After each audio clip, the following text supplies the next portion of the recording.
오늘 새해 2024년 임원 헌신 예배로 함께 우리 주일 저녁 예배를 드릴 수 있어서 참 감사합니다. 오늘 말씀의 제목은 직분은 봉사와 섬김입니다 인데 한번 따라 하시겠습니까? 직분은 봉사와 섬김입니다. 네.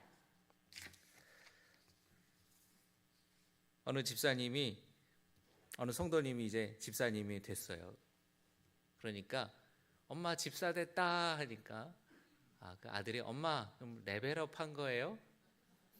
레벨업 한 거예요? 그렇게 얘기를 했답니다.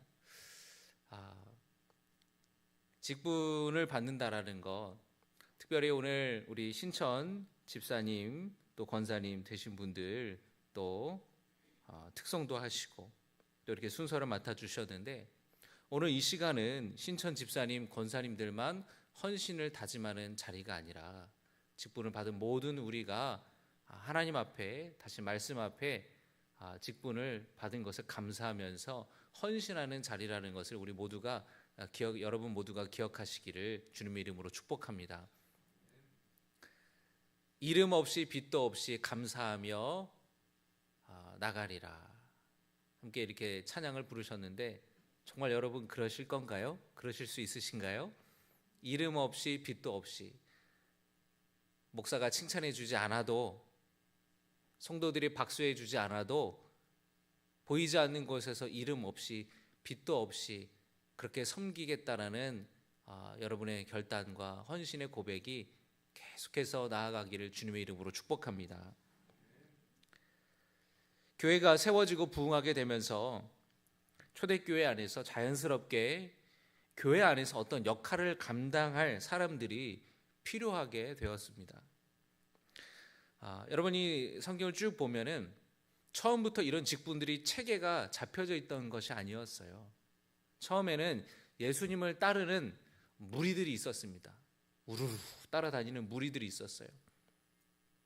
신기해서 예수님 하시는 기적들과 병 고치는 일들이 너무너무 신기하고 그 기적을 보는 것이 좋아서 따라다니는 무리들이 있었는데, 그 무리들 중에서는 정말 예수님의 말씀대로 살겠다라고 결단하는 제자들이 생기기 시작했습니다.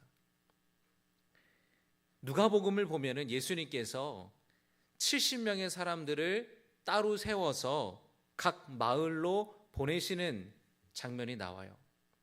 그 말은 예수님의 제자가 최소한 몇 명이었다고요? 70명은 됐었다.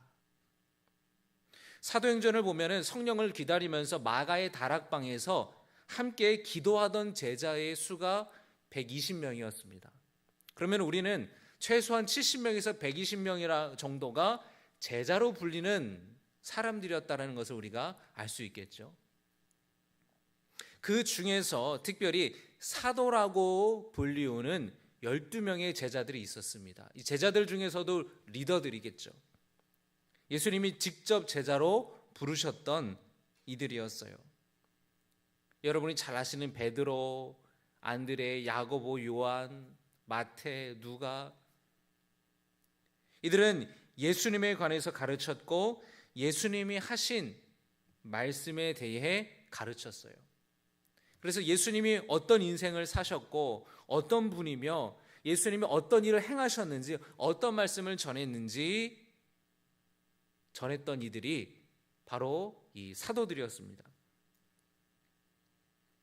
예수님이 붙잡혀 가실 때에 도망쳤던 사람들이었는데, 부활하신 예수님을 만나고 성령 충만함을 경험한 이후에는 담대하게 예수님을 전하였고, 그들이 전한 복음을 듣고 많은 사람들이 주님께로 돌아왔어요.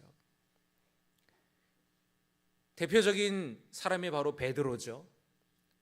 예수님이 십자가에 못 박혀 죽으실 때에 베드로가 예수님을 3번이나 부인했습니다. 붙잡혀서 제사장에 붙잡혀가고 로마 군인들에게 붙잡혀가고 신문 당하실 때에 베드로가 멀찌감치 따라갔어요. 근데 같이 불을 피고 그 불 앞에 이렇게 앉아 있었는데 옆에 있는 사람이 당신 저 예수 따라다니던 사람 아니냐고, 그 제자 중에 한 사람 아니냐고. 그러자 부인했습니다. 나 그런 사람이 아니라고, 사람 잘못 보셨다고. 말하는 거 보니까 갈릴리 사투리하는 거 보니까 맞는 것 같은데 아니라고, 사람 잘못 보셨다고. 그러면서 마지막에는 예수님을 저주까지 하죠. 근데 그 제자 베드로가 부활하신 예수님을 만나고 그가 회심을 경험하게 돼요. 3번이나 부인했죠. 예수님이 제자들을 만나서 갈릴리 호숫가에 오셨습니다. 그 호숫가에 제자들이 밤새 물고기를 잡았는데 허탕을 쳤어요. 예수님이 불 펴놓고 기다리고 계셨어요. 그 앞에서 예수님 베드로에게 뭐라고 말씀하시냐면은 네가 나를 사랑하느냐, 네가 나를 사랑하느냐. 그걸 몇 번을 물으셨는지 아세요? 3번을 물으셨어요. 왜 3번을 물으셨을까요? 베드로가 예수님을 3번을 부인했잖아요. 네가 정말 나를 사랑하느냐? 네, 주님, 제가 주님을 사랑합니다. 말하지 않으시잖아요. 주님이 그 3번의 베드로의 고백을 들으신 다음에 뭐라고 말씀하시냐면은 내 양을 치라, 내 양을 치라. 그래서 베드로가 그 부활하신 예수님을 만나고, 정말로 그 예수님 부인했던 베드로가 부활하신 예수님을 만나고, 그리고 오순절에 성령을 뜨겁게 경험한 이후로 그가 힘을 얻어서 담대하게 복음을 전했는데, 예수님을 붙잡았던 그 유대 종교 지도자들 앞에서, 대제사장들 앞에서 담대하게 복음을 전했습니다. 사람들이 깜짝 놀랐어요. 야, 저 사람이 제자라고 물었을 때에 부인하고 부정하고 화내고 저주까지 하던 그 사람 맞느냐? 학식이 없는 그 갈릴리 촌구석의 어부 출신이 어떻게 저렇게 말을 잘할 수가 있느냐? 사람들이 놀랐다라는 거예요. 게다가 베드로와 요한이 성전 미문으로 가는데 안진뱅이가 구걸할 때에 금과 은은 내게 없으나 내게 있는 것을 당신에게 주겠습니다. 손을 붙잡고 나사렛 예수의 이름으로 일어나십시오. 그럴 때에 안진뱅이가 일어나게 되었어요. 이 놀라운 역사가 베드로와 같은 이 사도들을 통하여서 일어났고, 많은 사람들이 주님께로 돌아왔습니다. 그리고 성도들이, 이 예루살렘 교회, 초대교회 성도들이 한마음 한뜻이 되어서 서로 사랑하고 서로 돌봐주면서 아름다운 믿음의 공동체가 되었어요. 누가 어렵고 가난하고 형편이 어려운 성도가 있다면 자기 것을 아낌없이 나눠주었습니다. 특별히 남편을 잃고 과부가 된 형편이 많이 어려운 성도들이 있었는데, 교회에서 이 과부들, 이 남편 잃은 성도들을 위해서 생활할 수 있도록 많이 도움을 줬어요. 그런데 문제가 생기기 시작했습니다. 그 중에 소외된 사람이 생기기 시작한 거예요. 여러분, 교회에서 일을 하다 보면은 사람이 실수할 때가 있잖아요. 근데 그러다 보면 우리가 또 마음 상한 일이 생기지 않겠습니까? 예를 들면은 우리가 교회에서 뭐 누가 이렇게 교회 행사가 있어가지고 교회 뭐 창립 기념일이 있어서 떡을 맞췄는데, 다른 사람은 떡을 다 받았는데 떡을 누가 못 받았다고 생각해 보세요. 그럼 마음이 어떻겠습니까? 서운하겠죠. 떡을 그렇게 좋아하는 것도 아닌데도 불구하고 못 받으면 서운하단 말이에요. 뭘 나눠주는데. 초대교회에 그런 일이 발생한 겁니다. 그런데 여러분 보십시오. 이렇게 우리가 뭔가를 할 때 인원 파악을 하다 보면은 실수할 때도 있고 빠질 때도 있잖아요. 미처 깜빡할 때가 있지 않습니까? 초대교회도 그랬던 거예요. 과부된 성도들에게 도와주는데 뭐 쌀도 갖다 주고 뭐 먹을 것도 갖다 주고 김치도 갖다 주고 뭐 이렇게 갖다 줬겠죠. 그런데 누가 이렇게 소외가 된 거예요. 사람이 너무 많으니까, 12명의 사도들이 그 일을 다 감당을 못하니까. 그래서 거기에 대해서 서운해하고 원망하고 서로 이렇게 마음이 상하는 일이 생겼습니다. 그래서 사도들이 이 일을 감당할 사람을 우리가 뽑자. 그래서 초대교회에서 처음으로 7명의 집사들을 뽑았던 것입니다. 오늘 7장 2절과 6장 2절과 3절의 사도행전의 말씀을 우리 한번 보겠습니다. 시작. 12사도가 모든 제자를 불러 이르되 우리가 하나님의 말씀을 제쳐놓고 접대를 일삼는 것이 마땅하지 아니하니. 이 접대라는 게 과부들을 돕는 일을 말하는 겁니다. 그 다음에 3절입니다. 형제들아 너희 가운데서 성령과 지혜가 충만하여 칭찬받는 사람 7을 택하라. 우리가 이 일을 그들에게 맡기고. 자, 여러분 사도들이 지금 12명의 사도들이 뭐라고 했습니까? 2절 한번 보세요. 우리가 하나님의 말씀을 제쳐놓고. 자, 그러니까 기도하고 말씀을 전하는 이 사역 본질적인 일에 집중하기 위해서 교회에서 이 일을 할 만한 사람들을 뽑아서 집사로 임명해서 이 일을 시켰다라는 거예요. 다시 말하면 여러분, 집사가 된다라는 것은 이제 목회자를 돕고 교회의 여러 가지 일을 맡아서 봉사하는 것을 의미하는 것입니다. 우리 신천 집사, 권사 직분 받으신 뿐만 아니라 여기 계신 우리 모든 성도님들, 내가 집사라면, 내가 권사라면 이제 목사님을 도와서 교회 여러 가지 일들을 함께 해나간다라는 것을 여러분이 기억하시길 바랍니다. 당일 때 제가 말씀드렸잖아요. 여러분, 집사와 권사는요 1년에 한 번씩 당일 때 연임을 하는 거니까 신천 집사 권사님 뿐만 아니라 사실은 여기 계신 모든 집사님 권사님들도 사실은 다시 한번 내가 집사로서 권사로서 충성을 다하고 헌신하겠다고 다짐하는 자리라는 거예요. 그렇게 다짐하시기를 주님의 이름으로 축복합니다. 자, 그런데 집사를 뽑는 기준이 있습니다. 한번 다시 보겠습니다. 3절의 말씀입니다. 성령과 지혜가 충만하여 칭찬받는 사람이었다라는 것이에요. 수많은 제자들 중에서 7명을 뽑았는데 성령이 충만한 사람, 그리고 지혜로운 사람, 그리고 칭찬받는 사람. 여러분 보세요. 성령 충만한 거는요 영성이 있는 사람이라는 거 말하는 거예요. 지혜로운 사람은요 지성이 있는 사람을 뜻하는 거예요. 그리고 칭찬받는 사람이라는 거는 인성이 좋은 사람이라는 거예요. 이 세 가지가 두루 갖춰진 사람이 주님의 일을 직분을 받아서 교회를 잘 감당할 수 있다라는 것입니다. 여러분 모두가 성령 충만하여서 영성이 있고 하나님이 주시는 지혜가 있어서 지성이 있고 여러분의 삶이, 여러분의 인격이 다른 사람들에게 칭찬받는 아주 인성이 좋은 성도 되시기를 주님의 이름으로 축복합니다. 나에게는 좀 영성이 부족한 것 같다, 내게는 성령 충만함이 부족한 것 같다. 그러면 여러분 내게 성령 충만함 달라고 간구하고 기도하시기를 바랍니다. 내가 좀 지혜가 부족한 것 같다, 그러면 여러분 하나님께 지혜 달라고 기도하시면 하나님이 직분을 하나님이 주셨기 때문에 그 직분을 감당할 수 있는 지혜도 주실 줄로 믿습니다. 내가 칭찬받는 삶을 살지 못했다, 그러면 내 삶을 돌아보면서 내가 조금 뭐가 부족했을까, 내가 뭔가 좀 덕이 좀 뭐가 모자랐을까 생각하면서 하나님께 기도하면서 내가 예수님을 닮아가는 성품으로 나를 변화시켜 달라고 그렇게 기도할 수 있는 여러분 되시기를 주님의 이름으로 축복합니다.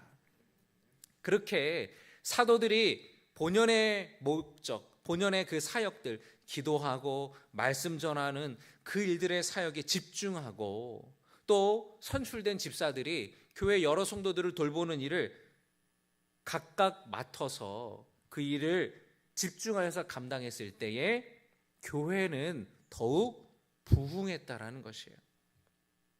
여러분 7절의 말씀, 사도행전 6장 7절입니다. 사도행전 6장 7절의 말씀 우리 같이 함께 봉독하겠습니다. 하나님의 말씀이 점점 왕성하여 예루살렘에 있는 제자의 수가 더 심히 많아지고 허다한 제사장의 무리도 이 도에 복종하니라. 하나님의 말씀이 점점 왕성하여졌다라는 거예요. 왜? 사도들이 이제 말씀에 집중했기 때문에, 말씀에 힘썼기 때문에 그 말씀이 왕성하여졌다. 그리고 예루살렘에 있는 제자의 수가 더 심히 많아졌다. 서로 각자 맡은 본연의 임무에 맡은 일들을 잘 감당했을 때에 예루살렘 교회가, 그 초대교회가 놀라운 부흥이 임하게 됐다라는 것입니다.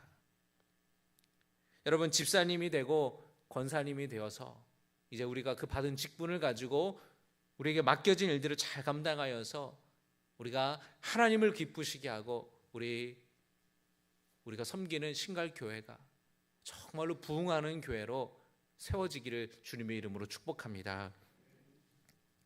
한번 따라 하시겠습니다. 집사가 되고 권사가 되고 장로가 되는 것은 주인의식을 갖는 것이다. 집사님이 되고 여러분이 권사님이 됐다라는 것, 여러분이 장로님이 됐다라는 것은 이제는 교회의 주인의식을 갖고 봉사하면서 여러 가지 일을 감당하게 되는 거예요. 우리가 오늘 임원 헌신 예배하지 않습니까? 집사가 되는 순간 임원이 되는 거예요. 임원. 책임이 따르는 겁니다. 여러분, 어느 모임이나 가게 되면은요, 그냥 회원이 있어요. 회원이 있습니다. 그리고 임원이 있어요. 여러분, 임원이 되려면은 아무나 될 수 없겠죠. 그리고 임원이 되는 순간 책임이 따르는 거예요. 그리고 맡은 일을 잘 감당하는 사람이 임원이 되는 것이죠. 어느 모임이나 그래요. 어느 사교 모임, 친교 모임, 무슨 운동 모임 마찬가지입니다. 임원이 된다라는 것은 이제는 주인의식을 갖는 것을 말하는 거예요. 신갈교회가 내 교회다, 우리 교회다.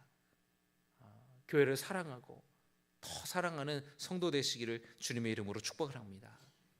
초대교회에서 이렇게 체계가 잡혀가는 거예요. 처음에는 무리들만 있었는데 제자가 생기고, 그리고 제자들 중에서 그 리더가 되는 사도들이 생기고, 그 일이 혼자 다 감당을 못하니까 함께 일을 나눌 집사가 생겼던 것입니다. 그리고 오늘 함께 읽은 디모데전서를 보면은 사도 바울이 자기 제자인 디모데에게 편지를 통해서 목회적인 지도를 하고 있는 건데요. 3장에서 바울은 교회에서 감독과 집사의 직분을 누구에게 맡겨야 하는지 그 기준에 대해서 설명하고 있습니다. 여기서 감독이라는 직분이 나와요. 감독. 초대교회에서는 감독이라고 부르기도 하고 장로라고 부르기도 하고 두 가지 용어를 혼용해서 쓰고 있는데, 이 성경에서는 감독이라는 용어와 장로라는 용어는 목회자들을 의미하는 것입니다. 초대교회의 모습과 오늘날의 2000년의 시간적인 간격으로 인하여서 이 장로의 의미가 차이가 나긴 하지만, 오늘날의 장로라는 직분 역시 이런 초대교회의 성경의 전통을 계승하고 있다라는 측면에서 이 장로님들, 또 우리 장로님 되실 분들은 이 말씀을 여러분이 귀 기울이시기를 부탁을 드립니다. 사도 바울이 자기 제자인 디모데에게 이 감독이 되는 장로가 되는 자격에 대해서 설명을 했습니다. 3장 2절입니다. 2절. 디모데전서 3장 2절입니다. 시작.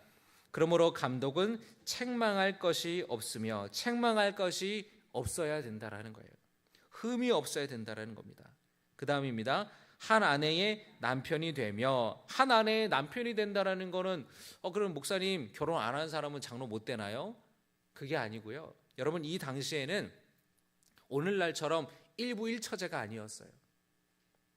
부인이 있으면서도 여러 명의 부인을 거느리기도 했고, 또 당시에는 이 로마 제국 그 시대는 성적으로 굉장히 음란하고 또 굉장히 이렇게 열려있는 그런 상황이었어요. 그래서 그들이 믿는 어떤 이방 신전에 가서 여사제들과 성행위를 하는 것이 종교의식으로 보일 정도였습니다.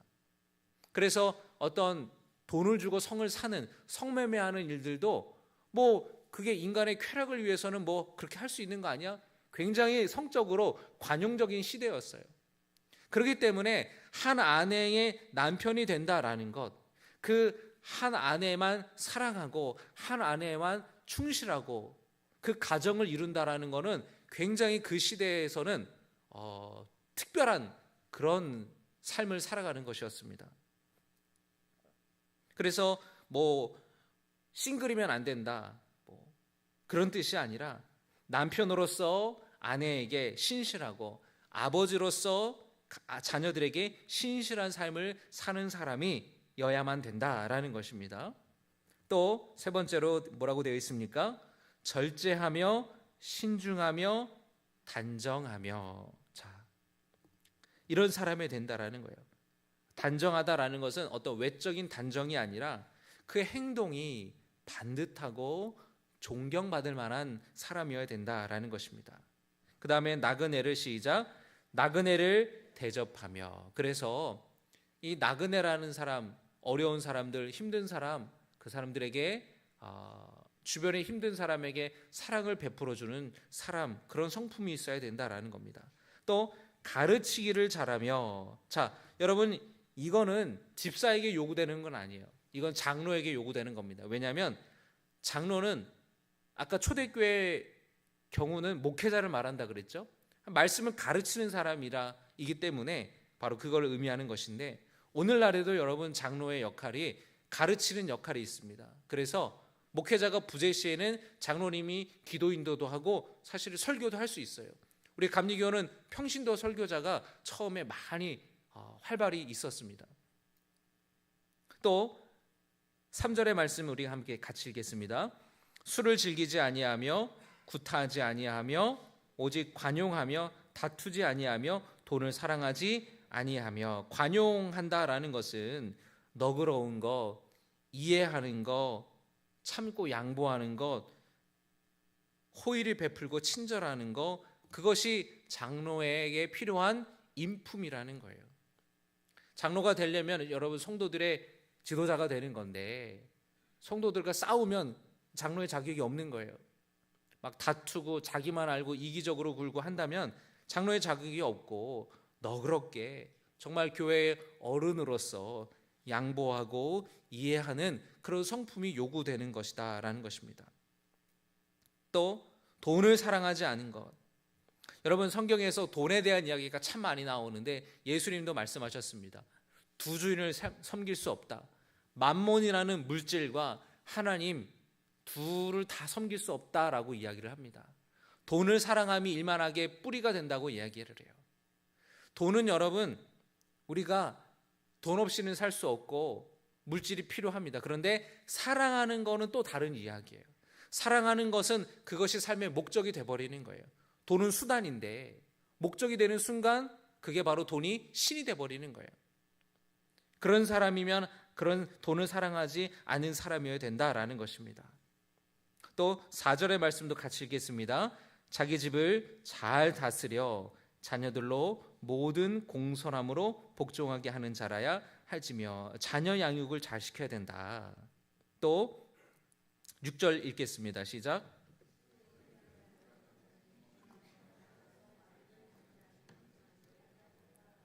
교회 나온 지 얼마 되지도 않는 사람을 장로 직분을 줄 수는 없다라는 거죠. 그래서 여러분 오늘 우리가 새로 신천 집사 권사님이 되는데 감리교 법에 기준이 다 있어요. 감리교에 입교한 지 2년이 지나야 집사가 되는 것이고 집사가 된 지 5년이 지나야 권사가 되는 것이에요. 장로는 더 그 기준이 높고, 그래서 여러분 이 성경에도 나와 있는 그 모습들이 이제 우리 교회 안에 다 질서가 있는 것이죠. 그래서 이런 기준들이 다 있는 겁니다. 또 7절에 또한 외인에게서도 선한 증거를 얻은 자라야 할지니. 또 다른 사람들의, 교회 다니지 않는 사람들이 볼 때도 선한 증거를 얻어야 된다는 겁니다. 교회 다니지 않는 사람들이 볼 때도 야, 참 저 사람 훌륭하다, 그런 칭찬 듣는 사람이어야 된다라는 것입니다. 이것이 초대교회의 목회자를 세우는 기준이었고 오늘날의 장로를 세우는 기준이 되는 것이에요. 이어서 집사에 대한 직분에 대해서도 이야기를 하고 있습니다. 8절의 말씀 같이 보겠습니다. 시작. 이와 같이 집사들도 정중하고 일구이연하지 아니하고 술에 임박히지 아니하고 더러운 일을 탐하지 아니하고 깨끗한 양심에 믿음의 비밀을 가진 자라야 할지니 이에 이 사람들을 먼저 시험하여 보고 그 후에 책망할 것이 없으면 집사의 직분을 맡게 할 것이요 라고 되어 있죠. 여러분, 이 집사라는 말 요즘에는 교회 안 다니는 사람들도 많이 써요. 여러분, 고양이나 강아지를 키우는 사람들 보면은 거기 상점 모시듯이 애완동물을 하는 사람들 뭐라 그래요? 집사라고 이야기를 해서 요즘에 많이 하더라고요. 이 집사라는 말은 헬라어로 디아코노스라는 뜻인데 식탁에서 시중 두는 사람, 우리가 흔히 알고 있는 그런 뜻이에요. 그리고 이 디아코노스는 과거에 이 초대교회 때 식탁 자리에서 시중 두는 사람은 누가 했습니까? 종이 했죠. 주인이 아닌 종이에요. 그래서 이 집사라는 말은 기본적으로 섬김과 봉사의 의미가 내포되어 있는 것입니다. 초대교회의 집사를 세울 때에 바로 이런 섬김과 봉사할 사람들을 선택했다라는 것이에요. 3세기에 사도 전승이라는 문서가 있습니다. 그 문헌에 따르면은 집사들이 목회자들을 대신하여서 가난한 자들을 방문하고 그리고 필요한 내용들을 목회자에게 알리는 그런 역할들을 했다라는 거예요. 다시 말하면 집사들이 다른 힘들고 어려운 성도들을 신방했다라는 거예요. 그런 역할들을 했다라는 겁니다. 이 집사를 세운다라는 것은 굉장히 중요한 직분을 세우는 의미가 있는 것이에요. 결혼한 사람, 결혼하면 집사 되는 게 아니에요, 여러분. 결혼하면 집사 되는 게 아니에요. 마땅히 부를 만한 호칭이 없어서 집사 주고 집사 직분을 부르는 것이 아니라는 것입니다. 정중하고, 오늘 말씀처럼 정중하고, 그것은 진지하고 또 그 품위를 유지해야 되고, 일구이연하지 않는다, 한입 갖고 두말하지 않는다라는 거예요. 술에 임박히지 아니하고 더러운 이익, 올바르지 못한 방법으로 이익을 추구하는 사람이 아니어야 된다라는 것이죠. 그리고 9절에 깨끗한 양심에 믿음의 비밀을 가진 자라야 할지니, 이 믿음의 비밀이라는 것은 뭐냐면 복음에 대해서 올바르게 이해하고 있느냐라는 것입니다. 시험을 해보고 테스트해보고 책망할 것이 없으면 집사의 직분을 맡게 할 것이다. 그리고 11절의 말씀을 같이 보겠습니다. 11절입니다. 여자들도 이와 같이 정숙하고, 여자들도 앞에 있는 내용이 똑같이 적용이 되는 겁니다. 정숙하고 모함하지 아니하며, 다른 사람 모함한다라는 거예요. 뒷담화하고 다른 사람 깎아내리고 그런 사람이면 안 된다라는 것입니다. 또 이어서 절제하며 모든 일에 충성된 자라야 할지니라 라고 말씀합니다. 또 남자의 경우 12절에 한 아내의 남편이 되어, 아까 장로처럼 마찬가지예요. 아내에게 신실한 남편이 되어야 된다라는 것입니다. 자녀와 자기 집을 잘 다스리는 자여야 된다. 아버지로서 또 잘 다스리는 자여야 된다라는 것입니다. 13절의 말씀 우리 한번 같이 읽겠습니다.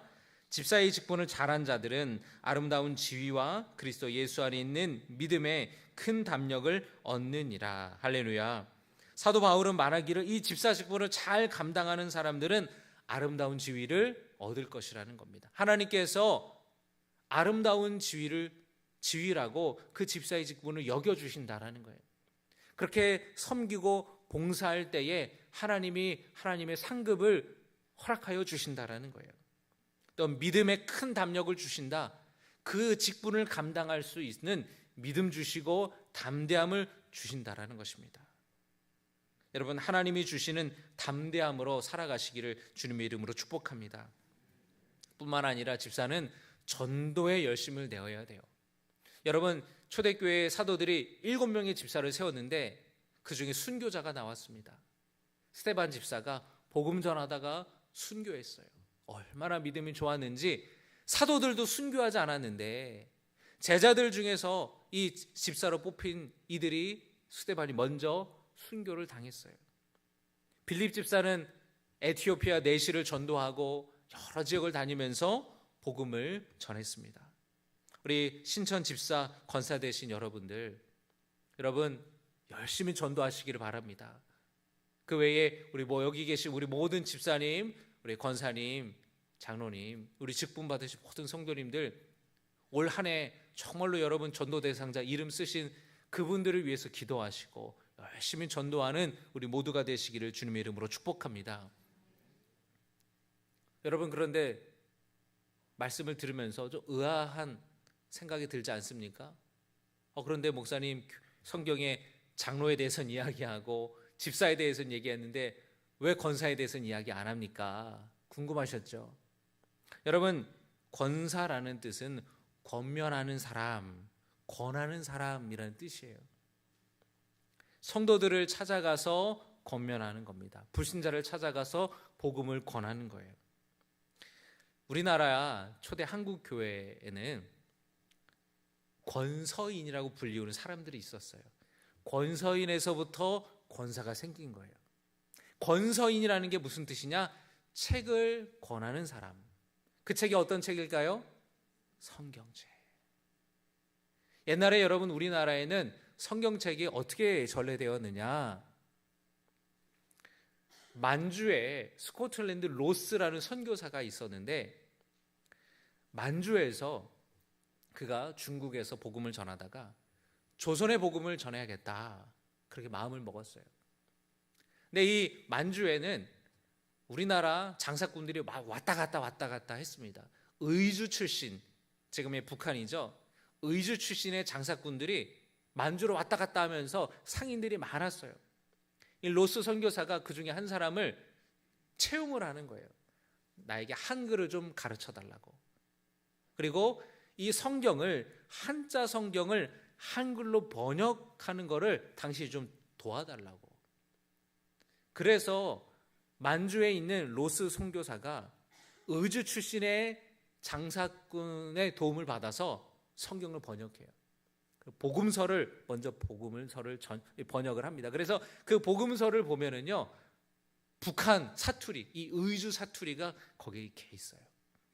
근데 그렇게 쪽복음이라고 하는 단권에 있는 누가복음, 단권으로 있는 마태복음, 그 번역된 거를 이 의주 장사꾼들이 우리나라로 갖고 온 거예요.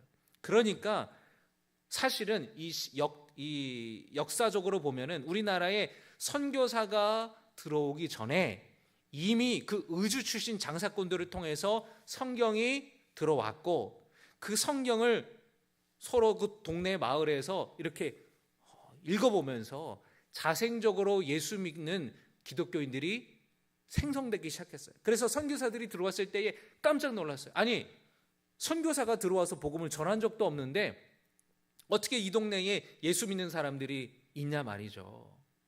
자기를 찾아와서 나 세례받겠다고, 나 그리스도인 성경 읽고 내가 예수 믿는다고, 나 세례받고 싶다고 찾아온 거예요.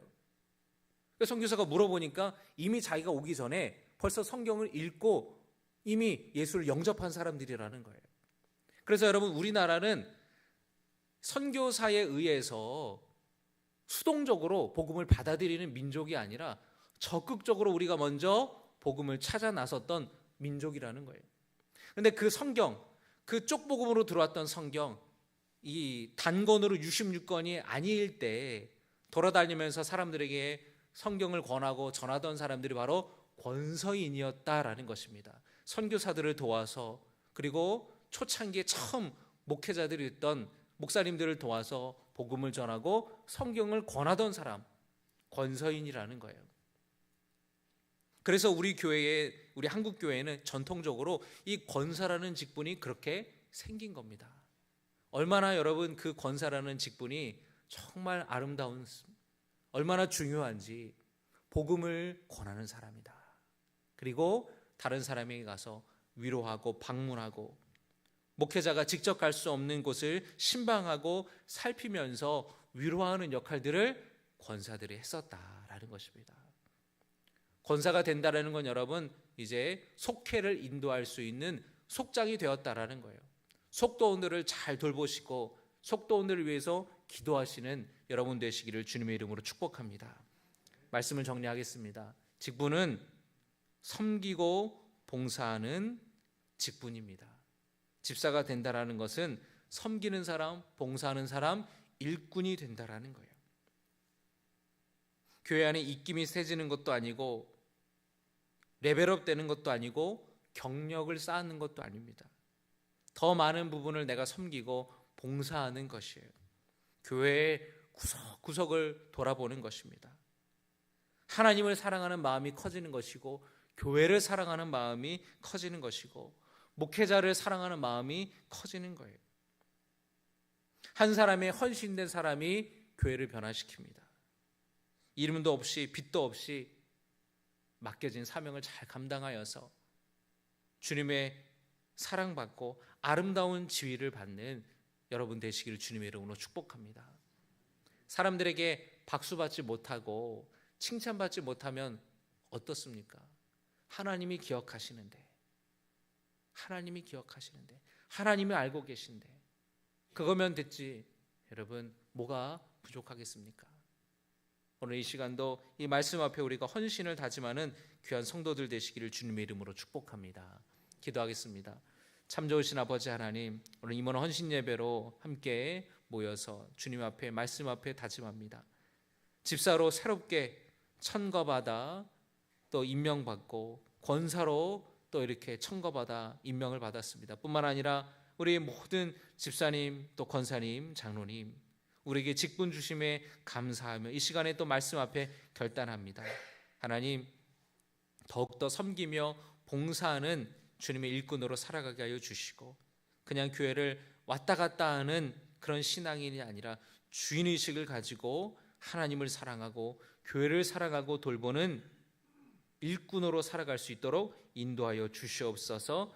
필요한 지혜도 주시고 성령 충만케 하시고 믿음도 허락하여 주시옵소서. 담대함도 허락하여 주시옵소서. 예수님의 이름으로 간절히 축복하며 기도드리옵나이다. 아멘.